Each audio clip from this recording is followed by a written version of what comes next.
आदाब, नमस्कार, अस्सलाम वालेकुम। मैं हूं शमशाद अली मसूदी, आप देख रहे हैं लोकतंत्र का पाया। आज हम ऐसी सब्जेक्ट पर बात करेंगे जिसका न होने से आदमी की जुबान से मिठास गायब हो जाएगी। हम बात कर रहे हैं उर्दू। उर्दू एक ऐसी लैंग्वेज, ऐसी भाषा है जिसके बिना बातचीत होना संभव नहीं है। चाहे वो संस्कृत पढ़ता हो, चाहे पंजाबी पढ़ता हो या इंग्लिश बोलता हो, लेकिन उसमें उर्दू के अल्फाजों की कहीं ना कहीं गुंजाइश होती है। लेकिन दिल्ली के मुख्यमंत्री अरविंद केजरीवाल को शायद उर्दू से दूरी है।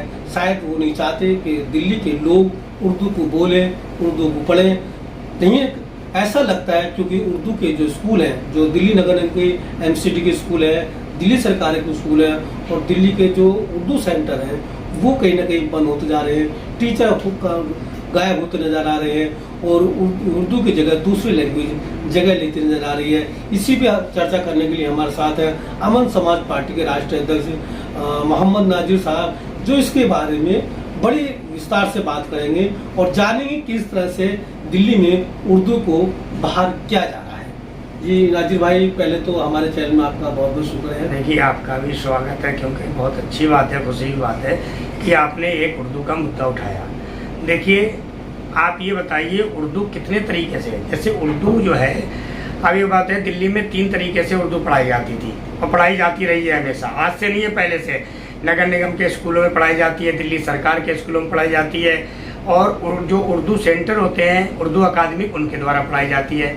वो तीनों चीज तो आज भी है, MCD के स्कूल भी है। हाँ, सरकारी स्कूल में जी, उसी बात पे आ रहा हूँ। देखिए, जब तीनों जगह उर्दू पढ़ाई जाती है, फिर हमारे दिल्ली के मुख्यमंत्री को क्या एतराज है उर्दू को बढ़ावा देने में?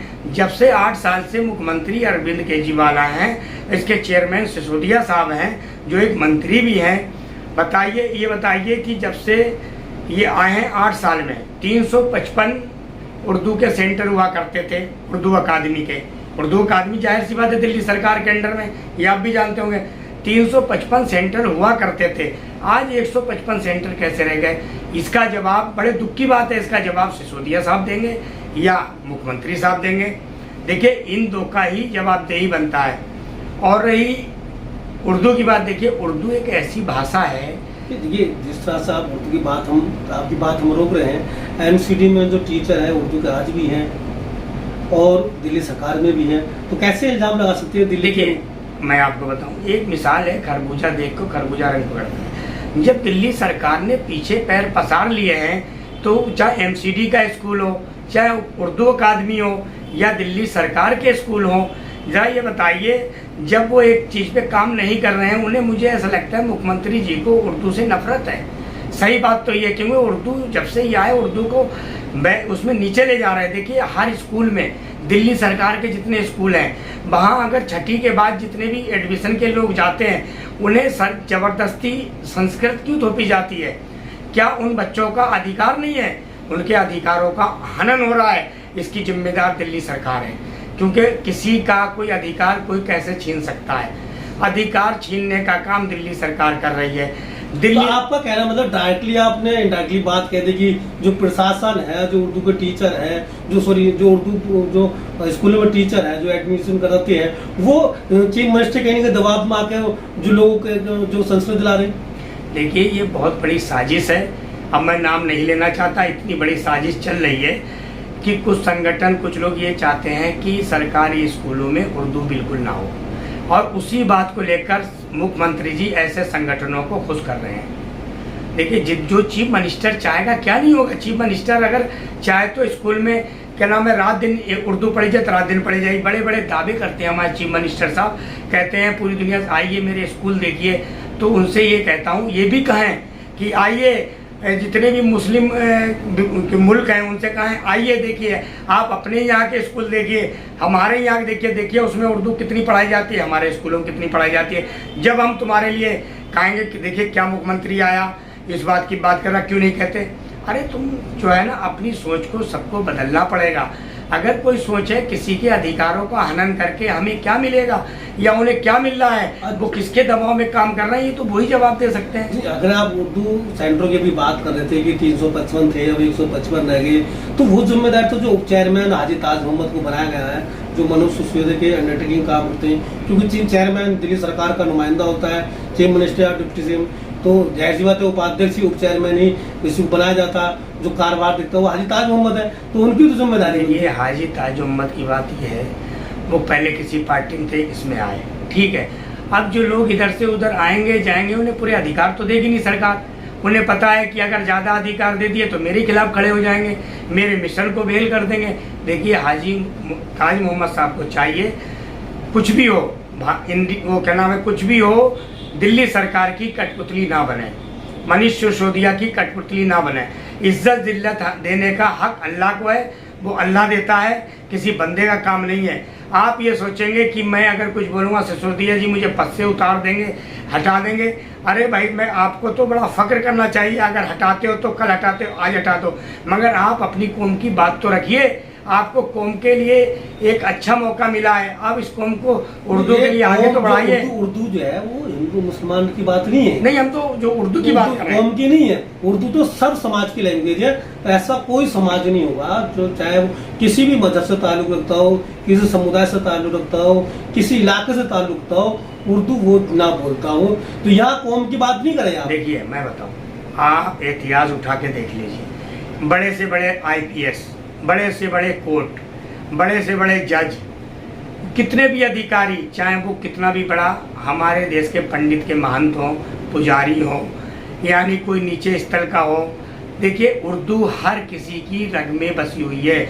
उर्दू कितना भी ना चाह के, अगर वो चाहेंगे उर्दू ना बोलें, फिर भी उनकी ज़बान से उर्दू निकल जाएगी। इसीलिए तो कहा है सारे जहाँ से अच्छा हिंदोसिता हमारा, हम बुलबुले हैं इसकी ये गुलसिता हमारा। देखिए कितने अच्छे अल्फाज और कितनी खूबसूरती से बयां किए गए हैं। देखिए उर्दू ना चाहते हुए भी अपने आप अपना रास्ता अपना लेती है, और उर्दू को ये पीछा कितने भी हटाना चाहें, मगर इनके दिल और दिमाग से उर्दू निकलने वाली नहीं है। जिस तरह से आप बात कर रहे थे कि 355 से 155 लगे, तो किन वजह से? दो वजह जो सामने मद्देनजर हम देखते हैं। एक तो ये कि वो जो उर्दू पढ़ाने वाले सेंटर को छोड़ रहे हैं, और कुछ है कि वो बंद किए जा रहे हैं, तो तनख्वाह उसकी वजह है, या सरकार की जो पॉलिसी गाइडलाइन है उसकी वजह से सेंटर कम हो रहे हैं। ये एक बात का जवाब दीजिए। आपने नगर निगम स्कूल, आपने कहा उर्दू सेंटर, मगर असली पढ़ाई और जो डिग्री की पढ़ाई है वो 6ठी क्लास से 12वीं तक का है ना, वो किसके अंडर में आते हैं? आप जवाब दे दीजिए। वो आते हैं दिल्ली सरकार के अंडर में, या कोई केंद्र शासित प्रदेश स्कूल हो, केंद्र शासित स्कूल हो तो उसमें भी आते हैं। मगर मुझे ऐसा लगता है, दुर्भाग्य की बात है, केंद्र शासित जितने भी स्कूल हैं उसमें उर्दू पढ़ाई ही नहीं जाती, मगर दिल्ली सरकार खुद चाहती है कि मुस्लिम इससे वंचित रहें और ये उर्दू ना पढ़ें। मेरा सवाल साहब भटक गए। मैंने कहा कि जो उर्दू सेंटर है, उर्दू सेंटर क्यों बंद हो रहे हैं? वो तनख्वाह कम होने की वजह से, या रूल्स रेगुलेशन के हट? मैं बताता हूँ। एक बात बताइए, आपके क्षेत्र में आंगनबाड़ी होगी ना? जी जी जी। वहाँ कितनी मिलती है तनख्वाह आंगनबाड़ी वाले को? आपसे 10,000 प्लस मिलती है। और उर्दू अकादमी के जितने भी जो सेंटर वाले हैं उन्हें कितनी मिलती है? 5,000। भाई क्यों मिलती है भाई 5,000? उनसे ज़्यादा मेहनत उर्दू अकादमी वाले करते हैं। उनका किराया है, भाड़ा है, आना है, जाना है। क्या इस महंगाई के समय में 5,000 रुपये में उनका गुजारा हो जाएगा? और कुछ मुस्लिम तो ऐसे हैं कि चलो 5,000 में हम पढ़ाएंगे, मगर उन्हें मौका तो दो, उन्हें शामिल तो करो।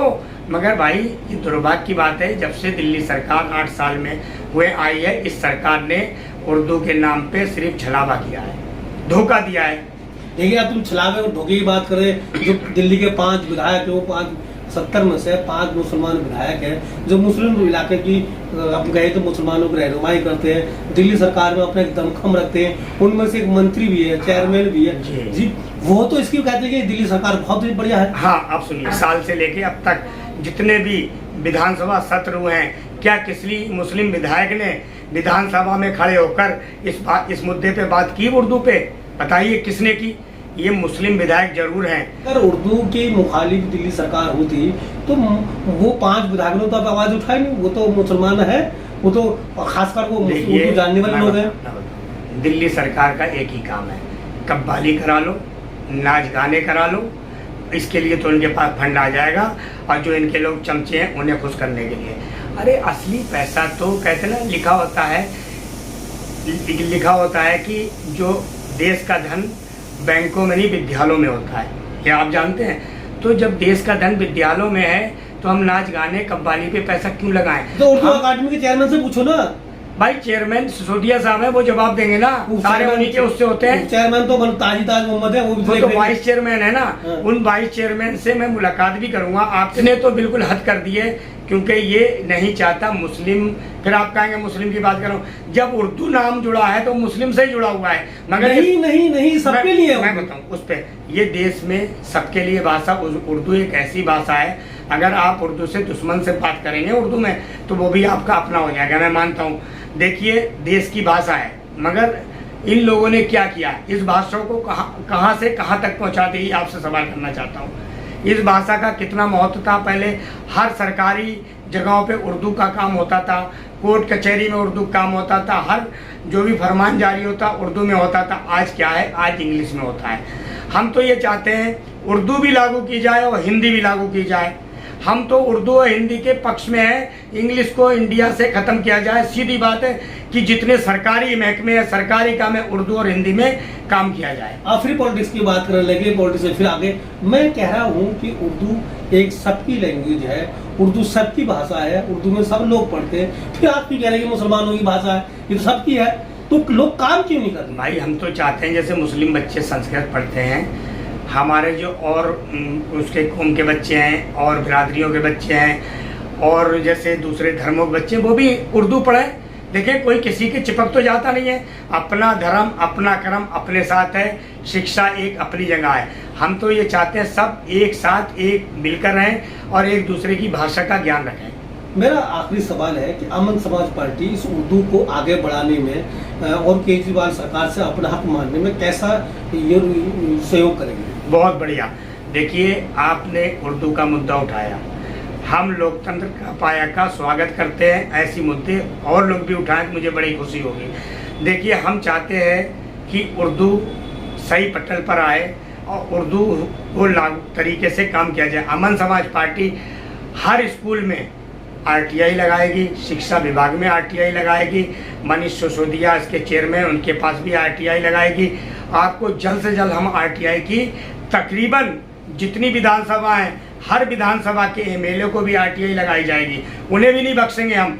और हम नगर निगम में भी RTI लगाएंगे और जितना भी इनका RTI का मटेरियल तैयार होगा आपके सामने टेबल पर रख दिया जाएगा और नंबर बाई नंबर देखा जाएगा कि इसका जवाब जनाब ये आया, ये काम कर रहे हैं।